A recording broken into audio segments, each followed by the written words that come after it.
I'm a 31-year-old man who has been married to my wife, a 27-year-old woman, for nearly 3 years. We've been living together even before tying the knot, and our marriage has generally been a happy one.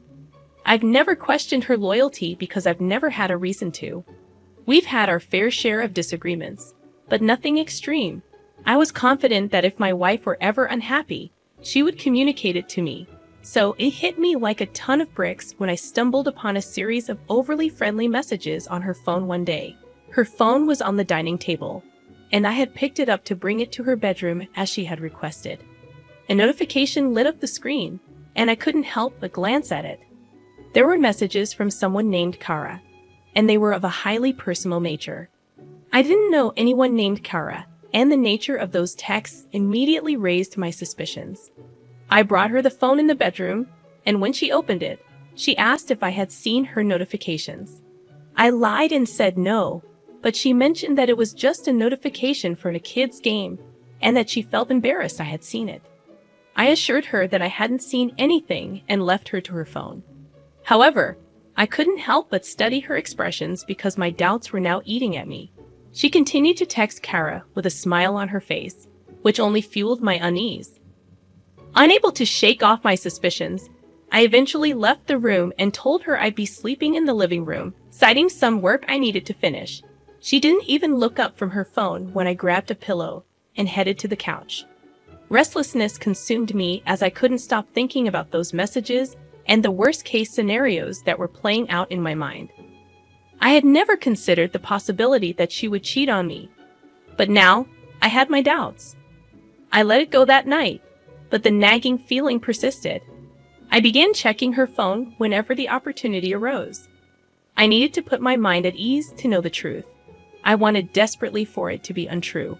But then, one day, I saw another text from Kara.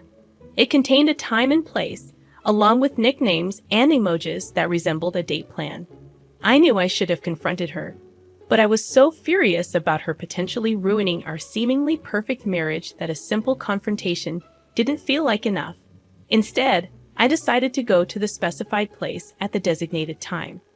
She arrived a bit late, and right in front of the cafe, she kissed the guy. A hello kiss, but a kiss nonetheless. It was the kind of kiss you give your husband when you return from work. I recognized the guy. He was her colleague. I had met him a couple of times when picking my wife up from her office. I knew his name, and I knew for a fact that he was married. I was torn between wanting to storm over and confront them both, to cry my heart out, and maintaining my composure. I chose the latter, hoping to give her a taste of her own medicine. I bided my time, and it was excruciating to be in the same house as her, eating dinner together, sharing a bed, and engaging in conversations about anything while I knew she was betraying me. But I remained patient, determined not to let her get away with it so easily. Our tradition of hosting game nights with friends every other month was the perfect opportunity to carry out my plan, and I organized everything, just as we always did. She was always competitive at games, so our game nights were something she looked forward to eagerly. When everyone arrived, we started playing Pictionary. In the midst of the game, just before it was her turn, I slipped a note into the jar. As she picked it up, her expression shifted from joy to confusion, and then embarrassment within seconds. She looked at me with tear-filled eyes, and in that moment, I decided to reveal everything I knew right there in front of our friends. Everyone was taken aback because, like me, they hadn't anticipated such a revelation from my wife. She pleaded with me to let her explain, and reluctantly, I agreed, curious about what excuse she would conjure. Through tears, she claimed I was jumping to conclusions, asserting that she was merely friends with her colleague. I remained calm, insisting she pack her bags and leave. Her demeanor changed swiftly. She admitted her mistake, but insisted it was unintentional. I couldn't fathom how infidelity could just happen without neglecting your spouse, but at least she acknowledged it. I calmly told her to leave, unable to bear her presence in my home any longer. I also informed her that I intended to speak to her colleague's wife, because he couldn't escape consequences either. Our friends, sympathetic to my situation, tried to console her. Despite my anger, I didn't want her to face this alone. Some friends offered her their guest rooms for the night, but she opted for a hotel. She accused me of humiliating her in front of everyone, insisting we talk when we were both calmer. Reluctantly, I agreed, even though I had little patience for her lies and fabrications at that moment. After she left, she persistently tried to contact me, but I ignored most of her calls and messages. I needed time to gather my thoughts. My wife had unraveled into a mess within a month. I did talk to her colleague's wife, who, too, had suspected her husband's infidelity. She revealed her plans to divorce him and suggested I do the same. I agreed, but it was far from easy. I had loved my wife for a long time, and we had been happy. We didn't have significant issues in our marriage, and yet she had chosen to betray us. About 2 weeks later, my wife, now living in a hotel, begged me to let her in and hear her out. I reluctantly allowed her inside, and she immediately burst into tears. She professed her love for me and admitted her mistake. When I asked how long the affair had been going on, she confessed it had lasted a year. My heart shattered, but my sorrow quickly turned to rage. I couldn't fathom why she had destroyed our otherwise happy marriage. She couldn't provide a single reason for her actions. She insisted on giving our marriage a second chance, but I was done.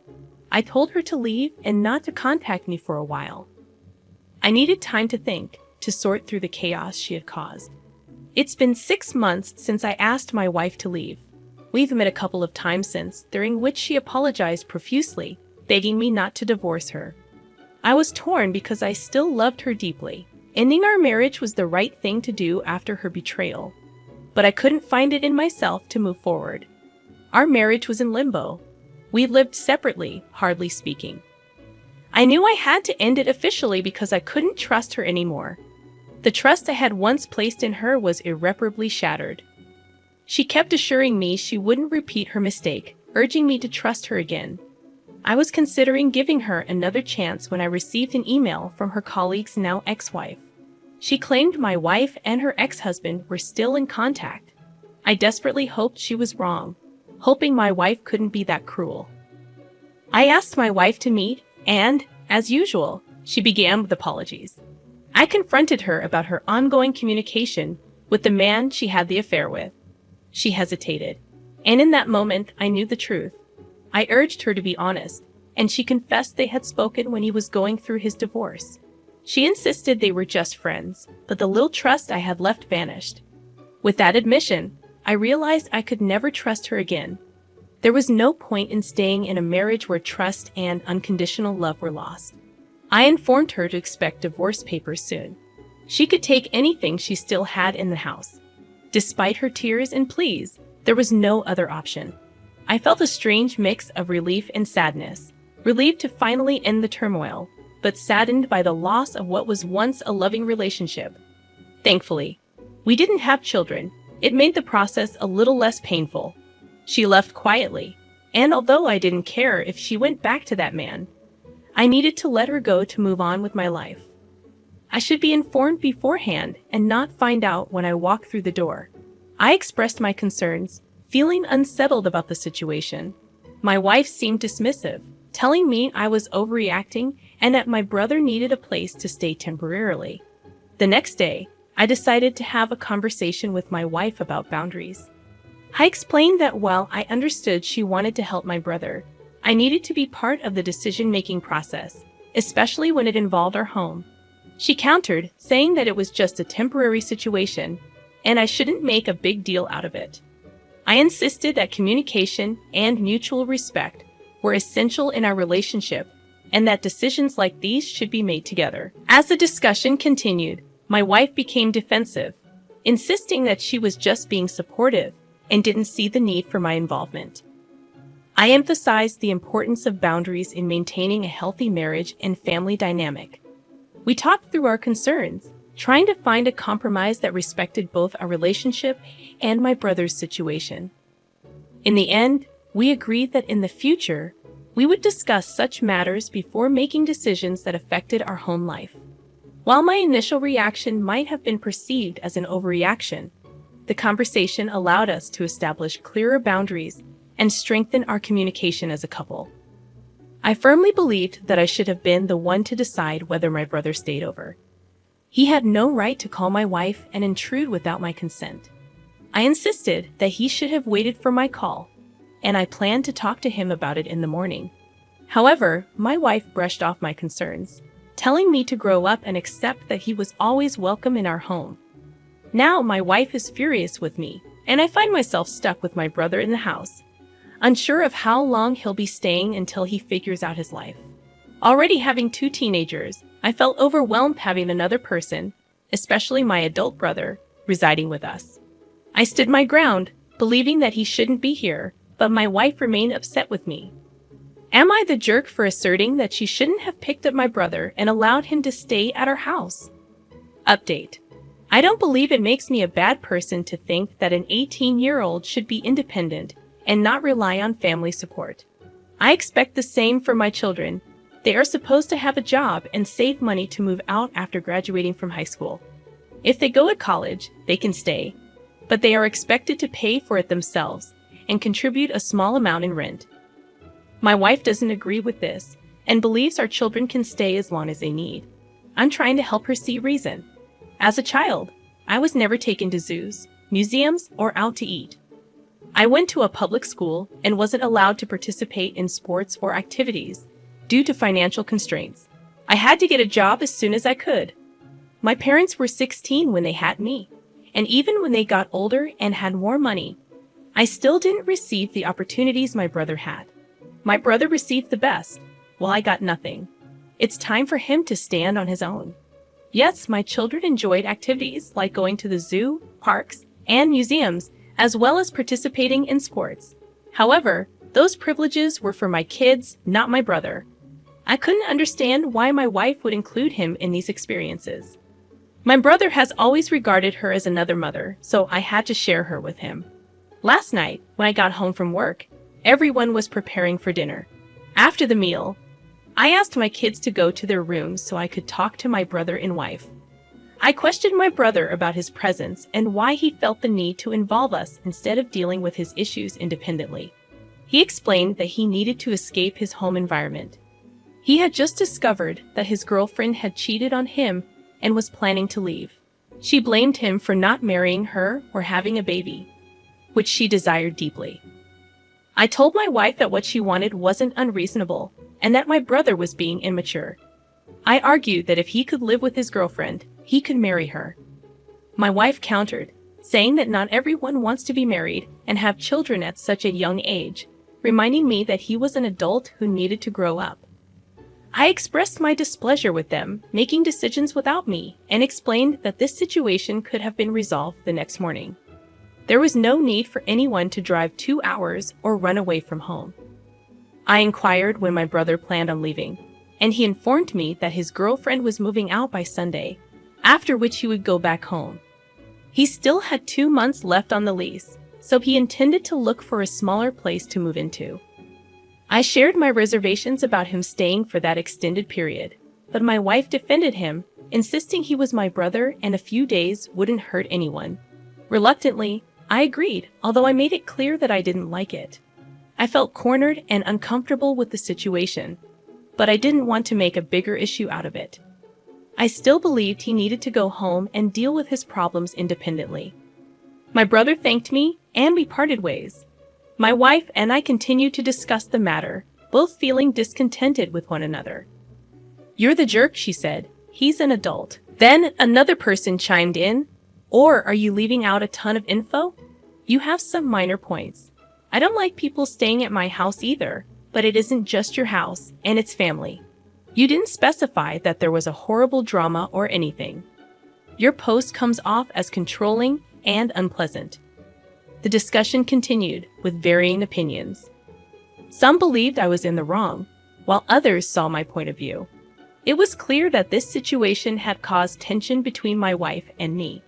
The situation turned grim in 2020 when I lost my job due to having to homeschool our kids. We couldn't afford the rent, and 6 months later, we were evicted. My mother-in-law, who initially offered us 2 bedrooms, withdrew her support as soon as we became homeless. For 4 months, we lived out of our van with our kids until a homeless shelter opened up. During this time, both my mother-in-law and sister-in-law distanced themselves from us, showing little compassion. Despite our efforts to reach out, we were met with judgment from sister-in-law, who received her house after her father's passing and hadn't paid taxes in years. We were criticized for our life choices and were made to feel like failures because we were over 30, had 3 kids, and were struggling. Fast forward, we managed to turn things around drastically. We built a house from scratch, involving our kids, and gained invaluable experience. The outcome was perfect. Our kids were overjoyed to have participated in building their own home. We also started our own business, achieving this success without any help from my husband's family, despite their broken promises. Throughout this journey, I couldn't help but develop a bitter resentment toward them due to their lack of support. Recently, my mother-in-law, who is facing eviction herself after losing her retirement benefits, approached us asking to stay in our home if she became homeless. My initial reaction was to laugh at her audacity. My husband stood by my side, showing his resentment toward her for abandoning us in our time of need. She left offended, and later, sister-in-law criticized us, labeling us as trash for not allowing her soon-to-be evicted elderly mother to move in. I suggested a nearby nursing home for her instead. While some friends said my response was harsh, considering the way they treated us, I don't believe I am the jerk in this situation.